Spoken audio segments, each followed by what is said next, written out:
Jesus esteja em nossos corações sempre. Essa lição que a irmã leu, ela é muito profunda, né, e muito terrível. E eu sou muito petulante e às vezes eu chego a discordar dessa frase do Consolador Prometido. Por que eu falo isso para vocês? Bom, quem sou eu, né? Mas eu vou expor um raciocínio. Quando você vai ou você assiste na televisão uma pregação de um evangelizador de uma igreja neopentecostal, mesmo de alguns padres católicos, sempre se coloca, ou na maioria das vezes, que o que você está passando hoje, né, ele fala para os fiéis, o seu sofrimento é culpa do diabo. O diabo está causando isso na sua vida. O demônio está te perseguindo. A secretária do seu marido fez macumba para você, porque ela quer roubar ele de você. E você fala, e não rouba por quê? Ou uma cumbinha que não está dando certo.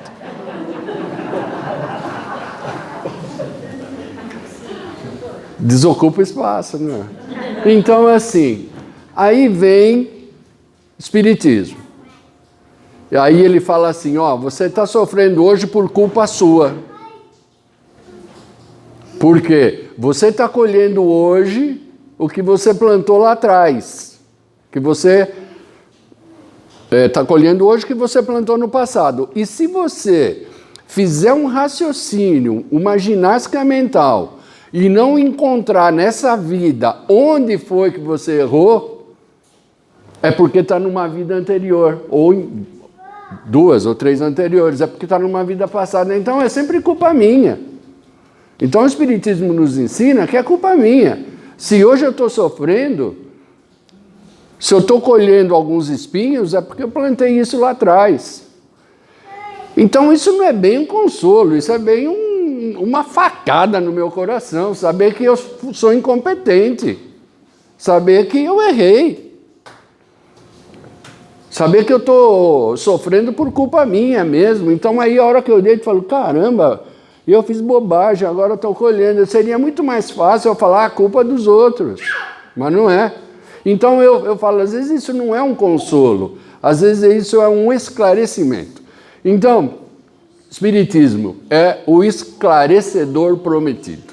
Então eu já sei que se eu levar o pé da letra, todos esses ensinamentos de Kardec e dos espíritos que se manifestaram durante a codificação e depois com Chico Xavier, André Luiz, escreveu quase 20 livros, trazendo esclarecimento e informação, eu vou entender que no mundo não existe injustiça. E por que não existe injustiça? Porque eu creio em Deus. Não sei o que é Deus, não tenho competência para isso. A primeira pergunta do Livro dos Espíritos é bem isso: o que é Deus? E o Espírito da Verdade responde: a causa primária de todas as coisas, a inteligência suprema. O que é Deus? Não é quem é Deus. Então eu não sei quem é Deus, não sei o que é Deus, não consigo definir Deus. É claro, até porque se algum dia a gente definir Deus, definir é dar contorno, a gente limita a Deus. Limitando Deus, ele deixa de ser Deus, porque aí ele não é infinito. Aí eu posso entender que um ser que venha substituir e ter aquelas virtudes ou qualidades que esse meu Deus não tem, porque ele está definido. Mas eu posso tentar raciocinar que, se ele é infinito em tudo, como diz as religiões todas, ele é na justiça, ele é também na bondade, no amor, aquilo que a gente já está cansado de ouvir, de todo pregador, mesmo sem entender direito esse negócio do amor de Deus. Porque um Deus que pede para Abraão sacrificar o próprio filho, Um Deus que pede para Davi entrar numa determinada cidade e passar o fio da espada, todos, inclusive velhos, homens, mulheres e crianças.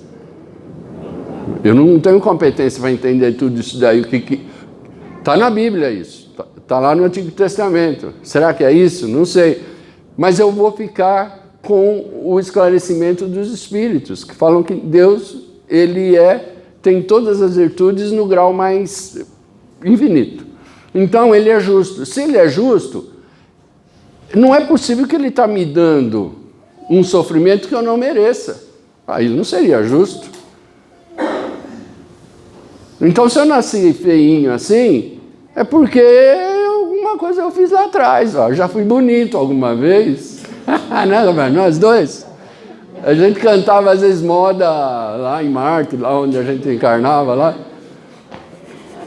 Não tem jeito. Então, ele é justo. Então, o Consolador prometido, como diz, ele vem nos dar a possibilidade do quê? De entender o que nós estamos fazendo aqui e por que nós estamos aqui.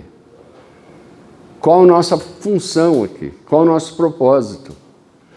E aí ele vem com a outra lição de hoje, que é a história do jugo leve. Jugo. Eu fui pesquisar o que é jugo, eu não sabia.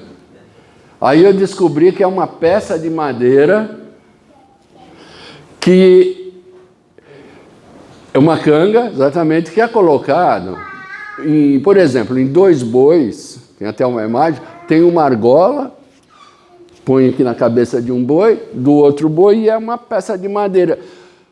E para a gente tem a individual também. A individual é aquela que vai aqui no pescoço para você carregar 2 latas d'água, por exemplo. Então, o que esse jugo dá? Ele dá direção e dá equilíbrio. Direção e equilíbrio. Então, quando Jesus fala, me aceita o meu jugo que ele é leve, ele está dizendo assim, ó, se você andar comigo, eu vou te dar direção e equilíbrio, mas você tem que andar comigo. Porque se você não andar comigo, você vai cair. Aquelas 2 latas d'água que a gente está carregando com o jugo, se uma for muito mais pesada com a outra, o que ele vai acontecer? Ele vai pender, vai tombar, a gente vai cair. Então ele fala, você aceita o meu jugo, que eu te dou direção e equilíbrio. Ou seja, foco.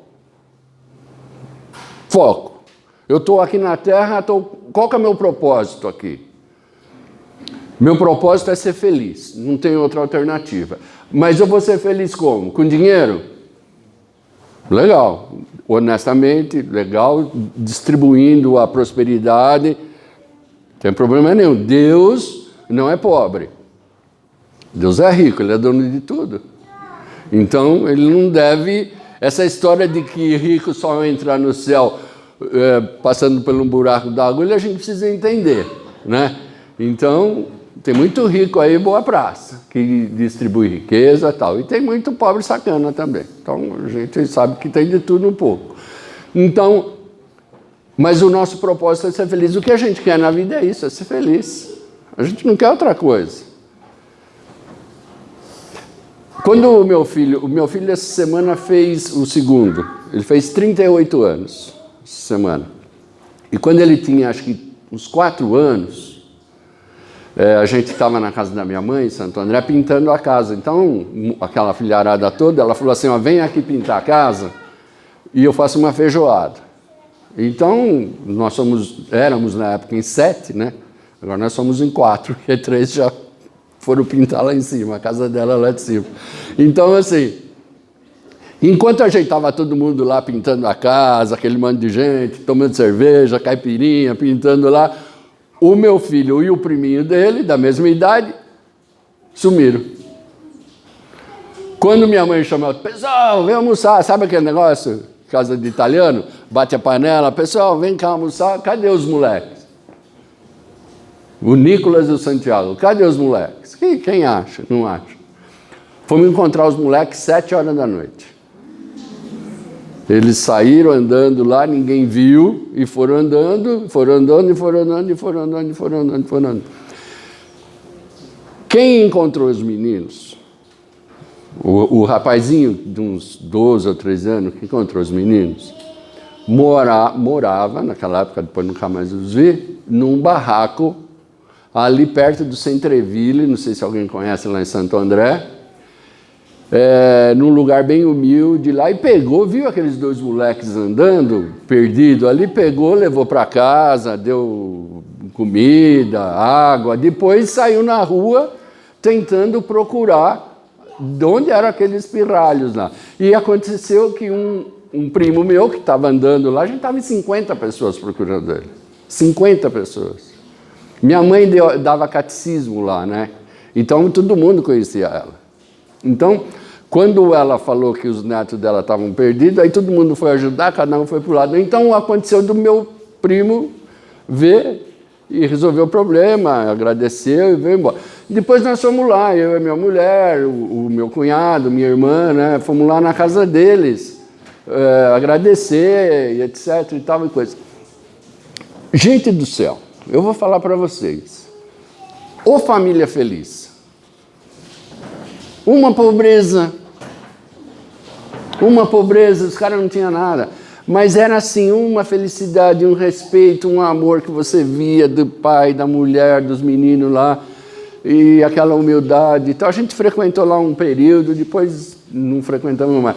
Mas é o que eu digo, para eles, aquela vida lá de extrema felicidade. Então estavam cumprindo o seu objetivo. Então é isso que a gente vai correr atrás, da felicidade. Aí ele fala,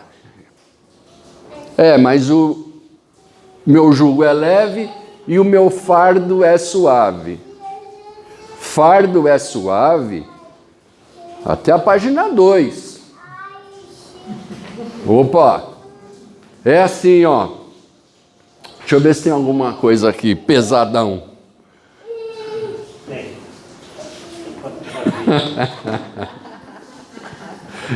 Deixa eu ver. Essa tá levinha, não. Mas vamos imaginar, aqui vamos ter que fazer isso, que tivesse umas pedras aqui. Então, o que ia acontecer?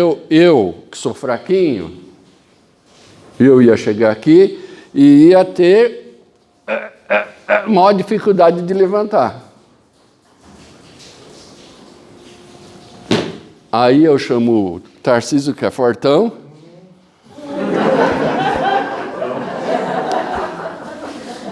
O Tarcísio, ele é a antítese do Sansão. Ele é forte sem cabelo, mas é forte. Então, o Tarcísio chegaria aqui. Vem cá, vai, Tarcísio, me ajuda, vai, me ajuda. Como o Sansão, levanta com toda a força. Olha, ó. Aí, tá vendo? Olha, palma para ele. Obrigado, Robertão. Então, assim, o peso era o mesmo. Eu é que não estava preparado para levantar o peso. O peso é o mesmo. Então, alguém já grampeou o dedo? Quem trabalha no escritório já grampeou o dedo? Gente do céu. Tem palavrão que eu inventei? Tem. Aquele dia que eu grampeei o dedo. Pô, brincando com... Gente besta é fogo. Brincando com o grampeador, grampeei o próprio dedo. Gente, arrepiou tudo. Xinguei todo mundo. Inventei palavrão. Uma dor insuportável. Então, assim, para quem está despreparado, para quem não tem preparo, para quem é fraco, uma simples agulhadinha, você vê na televisão os caras indo tomar vacina do Covid, meu Deus, os caras fortão assim, você lembra? 3 para segurar. Então, assim, o cara não está preparado, qualquer dor é dolorida mesmo, é dolorido. Mas o cara que está preparado, não. E como é que a gente se prepara? Deus deu um castigo imenso para nós. Quando Ele resolveu criar o ser humano, Ele falou, vocês vão ter o livre-arbítrio. O pessoal fala que é a maior vantagem, eu acho que é o maior castigo. Eu queria tanto ser governado por Deus, queria tanto que Ele tomasse as atitudes que eu tomo, porque Ele não ia errar. Mas Ele falou, não, seu besta, agora é sua vez. Porque Ele não trabalhou 6 dias para criar o mundo? Não está lá? E no 7º dia, o que Ele fez? Descansou, né? O que significa isso? Que Ele foi para a rede? Que Ele foi para a praia? Fez uma caipirinha? Está lá Ele e o diabo confraternizando no purgatório? Não. O que significa que Ele descansou? É assim, ó, filho, vem cá. Ó, fiz o céu, a terra, o mar, os peixes, os animais, homem, mulher, as árvores, fiz tudo. O sol, a lua, tudo. Está pronto, agora é com você. Se vira. Se vira. É mais ou menos como a gente deveria falar para os filhos, não é? Não é não? Fiz você, cuidei quando você era pequenininho, mamadeira, cuidei, levei no médico, pus na escola, ensinei, chorei, curei as dores. Agora, meu filho, você tem 18 anos, 20 anos, 15 anos, sei lá hoje qual é a idade, se vira, mas não, a gente fica ainda... Então, assim, Ele deu livre-arbítrio, então a responsabilidade nossa. Só que aí Jesus vem e fala da tal da canga, foco. Eu tenho que chegar lá, ó, na felicidade, lá na perfeição. É lá, seguindo essa linha aqui, ó, esse rejunte aqui, lá na mesa. Aí eu tenho livre-arbítrio. Então eu posso fazer, teoricamente, o que eu quiser. Eu tenho livre-arbítrio. Só que o livre-arbítrio, ele tem limites. Então nós vamos usar esse chão aqui como limite. Esse é o foco, é o centro, e esse aqui.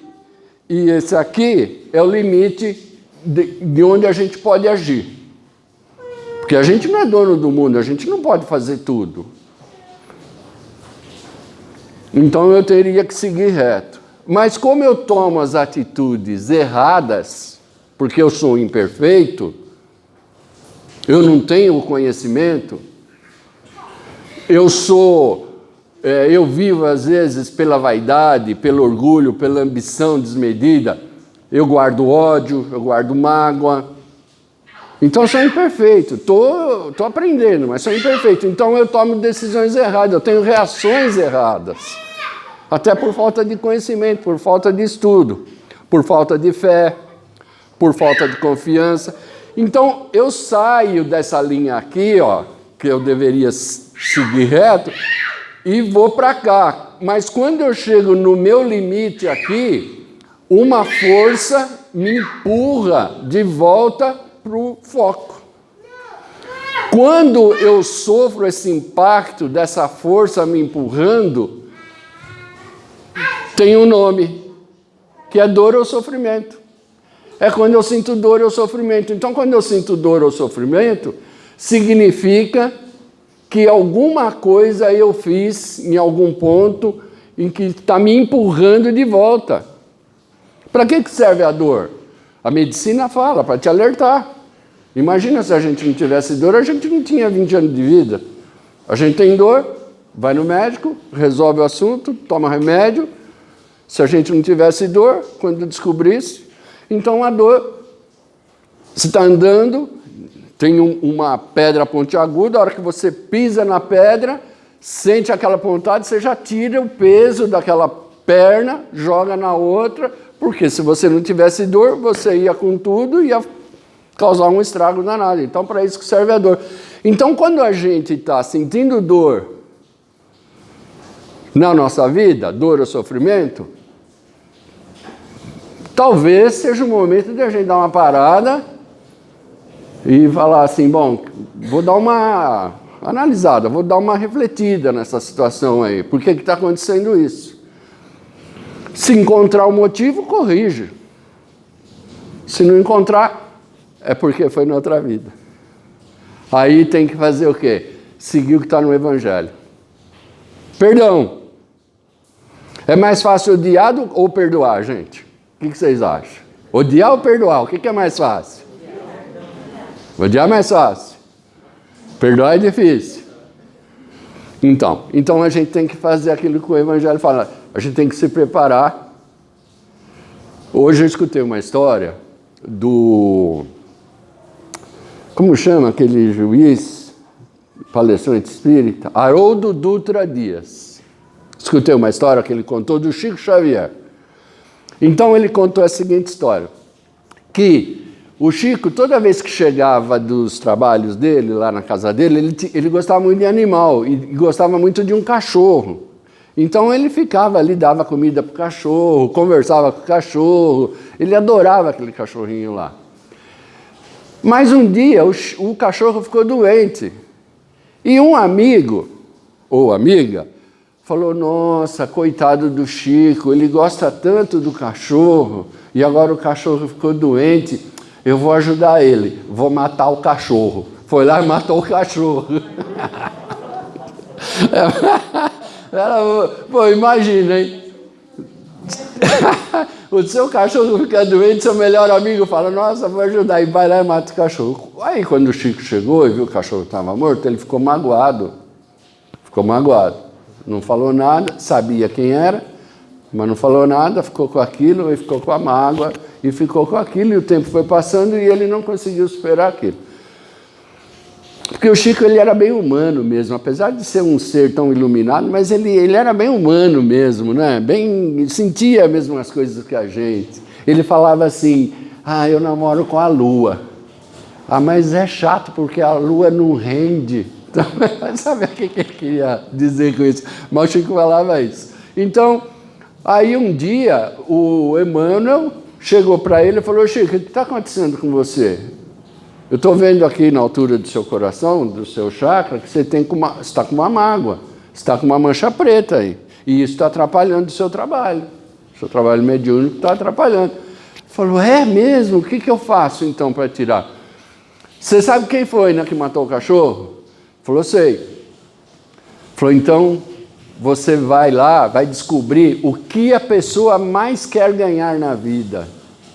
E você vai dar de presente para ela. Ele falou, eu?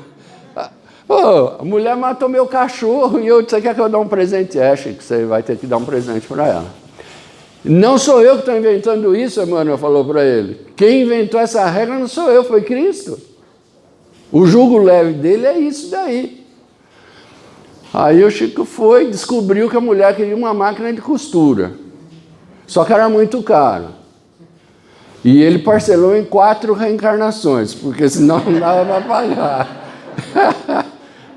Faltava uma ainda, acho. Então, assim, Casa Bahia do Além, né, mole lá. Então, aí ele comprou, foi lá e entregou para a pessoa. Quando a pessoa recebeu aquele presente, ela ficou tão feliz, mas tão feliz, que saiu de dentro dela uma luz que foi direto no peito do Chico e destruiu toda aquela névoa preta que estava lá no coração dele. Aí o Emmanuel apareceu e falou, tá vendo, Chico? Não sou eu que estou inventando isso, é o perdão. É o perdão. Não sou eu que estou inventando. Se não fizer isso, não adianta. O jugo vai ser pesado, a carga vai ser pesada. Vai ter que fazer isso. E aí a história acaba aí. Mas é para a gente ver. Se a gente tiver com essa névoa em algum lugar do coração, a gente vai ter que descobrir o que a pessoa quer ganhar de presente, ir lá e comprar para ela. Então, vai ter. Ou tem outra alternativa. Também tem outra alternativa. Não guardar mágoa. Entendeu? Então a gente ou compra um presente para a pessoa ou não guarda mágoa. É por isso que Deus não perdoa. O pessoal da Igreja Católica fala, Deus perdoa. Deus não perdoa. Ele não guarda mágoa, poxa. Ele não se ofende, ele não tem milindre. O que eu posso fazer para ofender Deus? Não acredito em Deus? Será que ele está preocupado? Você acredita nele? Eu vou desobedecer Deus? Ele já fez a parte dele, lembra dos 6 dias? Nós estamos no 7º, é responsabilidade. Ele não tem competência. Eu não tenho competência para magoar nenhuma pessoa um pouco melhor que eu, quanto mais Deus. Então Deus não perdoa, não existe isso. Agora a gente tem que perdoar, porque a gente se magoa. É só a mulher dar um beijo mais molhado que a gente já fica, pô, não é, a gente se magoa com qualquer coisa. Então a gente é muito milindre, a gente acha que a gente é a última bolacha do pacote. Não somos. Somos mais um ser em evolução, em aprendizado no planeta Terra, que veio aqui para buscar a felicidade. E para isso a gente tem que estudar o Evangelho, tem que estudar a doutrina espírita, a gente tem que procurar levar para a nossa vida, do dia a dia, esses ensinamentos. E ser espírita aqui dentro do centro é fácil. Tem que ser espírita lá no seu trabalho, onde você tem a colega que te inveja, onde você tem o chefe carrasco, ou o funcionário aproveitador, enfim, na família, onde você tem aquele cunhado que sempre te pede dinheiro emprestado e nunca paga, ou você tem aquela sogra linguaruda, ou você tem o sogro cachaceiro, marido mulherengo, aí que é difícil. Aí que é difícil ser. Então, é esse o convite do Evangelho de hoje. Entender que o jugo é leve, o Consolador é prometido, a carga é suave, desde que a gente esteja preparado. Se a gente não estiver preparado, vamos sofrer. E tomara que eu tenha aprendido hoje com isso. Eu estou precisando. Só eu sei, meu coração sabe, só eu sei. Mas eu conto com a ajuda e as preces de vocês para me ajudar, né, Silene? Vai fazer um carnezinho. Vamos fazer um carnê. O duro é que esse meu amigo aí, ele tem um gosto muito chique. Eu acho que vem Rolls Royce, carro importado aí vou deixar para outra encarnação para negociar. Gente, muito obrigado. Que vocês possam voltar para os seus lares levando amor, saúde, paz e prosperidade nos seus corações e que tenham uma semana plena de realizações e de felicidade. Que assim seja. Fiquem com Deus. Muito obrigado.